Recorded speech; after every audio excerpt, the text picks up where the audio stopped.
আলোচনায় অংশগ্রহণ করবেন মাদারীপুর ৩ আসন থেকে নির্বাচিত মাননীয় সংসদ সদস্য আনিসুর রহমান। বিসমিল্লাহির রহমানির রহিম। আপনার সময় ৬ মিনিট। মাননীয় স্পিকার, আপনাকে ধন্যবাদ। প্রথমে আল্লাহ রাব্বুল আলামিনের কাছে শুকরিয়া জানাচ্ছি। মাননীয় স্পিকার, আপনার সাথে রাজপথে পরিচয় হয়েছিল, আর একজন ছাত্রনেতা হিসাবে আজকে আপনাকে এই ডেপুটি স্পিকার হিসাবে আমাদের ছাত্র নেতাদের মধ্যে থেকে আপনাকে এই সংসদের সকল সদস্যদের যে আপনাকে নির্বাচিত করেছে, এজন্য আমাদের সাবেক নেতৃবৃন্দের পক্ষ থেকে আপনাকে অভিনন্দন। মাননীয় স্পিকার, ধন্যবাদ জানাচ্ছি আমার মাদারীপুর ৩ আসনের জনগণকে। তারা ভোট দিয়ে আমাকে এই সংসদে পাঠিয়েছে কথা বলার জন্য। আমি কৃতজ্ঞতা জানাই মাননীয় প্রধানমন্ত্রীকে, যিনি এই ধানের শীষ প্রতীকে নমিনেশন দিয়ে আমাকে নির্বাচন করার সুযোগ করে দিয়েছেন এবং এই সংসদে কথা বলার সুযোগ করে দিয়েছেন। আমি শ্রদ্ধাভরে স্মরণ করছি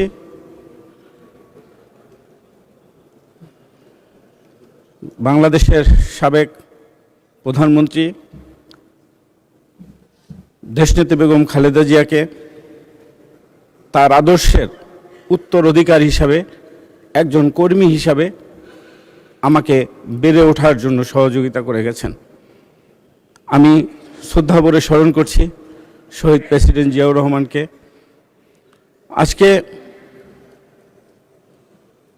আমাদের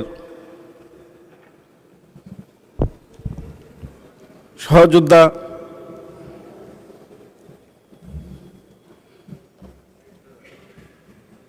ইলিয়াস আলী, চৌধুরী আলম, সুমন সহ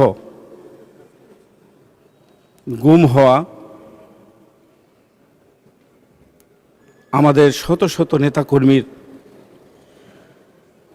পরিবারের প্রতি আজকে আমি সহানুভূতি জানাচ্ছি শহীদ হওয়া পরিবারদের প্রতি সহানুভূতি জানাচ্ছি, কৃতজ্ঞতা জানাচ্ছি জুলাই আন্দোলনে, ছাত্র জনতার আন্দোলনে নিহত শহীদ পরিবারের প্রতি। আজকে মাননীয় প্রধানমন্ত্রী, মাননীয় স্পিকার, আপনার মাধ্যমে আমি মাননীয় প্রধানমন্ত্রীকে আমি আজকে বলতে চাই, যারা গুম হলেন, আমাদের গুম খুনের পরিবারকে তিনি যেভাবে 15টি বছর পাশে থেকে সহযোগিতা হাত বাড়িয়ে সাহস জোগে তাদেরকে দেখভাল করেছেন, এখন জাতীয়তাবাদী দল রাষ্ট্র ক্ষমতায়, আমাদের সেই পরিবারের সাথে কি সহযোগিতা নিয়ে কিভাবে এই রাষ্ট্র থাকবে, এটা মাননীয় স্পিকার আপনার মাধ্যমে আমি জানতে চাই। কারণ যারা শহীদ হয়েছেন সেই শহীদ পরিবার হয়তো লাশ পেয়েছেন, কবর পেয়েছেন, কিন্তু যে এই সহযোদ্ধা গুম হয়ে আছেন, যেই কর্মী, যেই নেতা গুম হয়ে আছেন, তার পরিবার কি পেল, সে কিভাবে সান্ত্বনা পাবে, তাকে কিভাবে সান্ত্বনা দিব আমরা?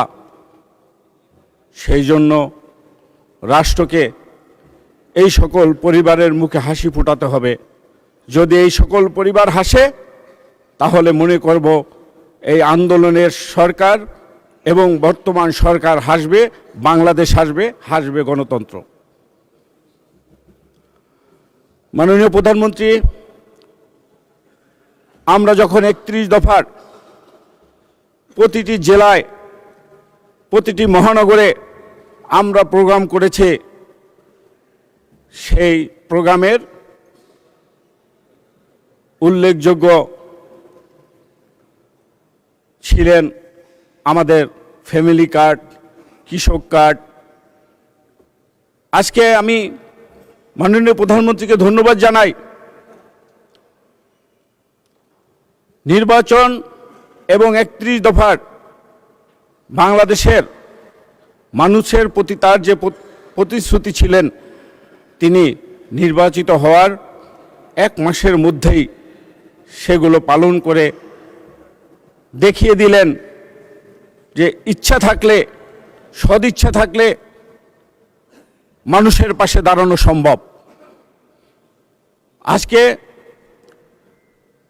যেভাবে ফ্যামিলি কার্ড পেয়েছে, যেভাবে কৃষক তার 10,000 টাকা করে ঋণ মৌকুব হয়েছে, আবার কৃষকের হাতে কৃষক কার্ডও চলে যাবেন।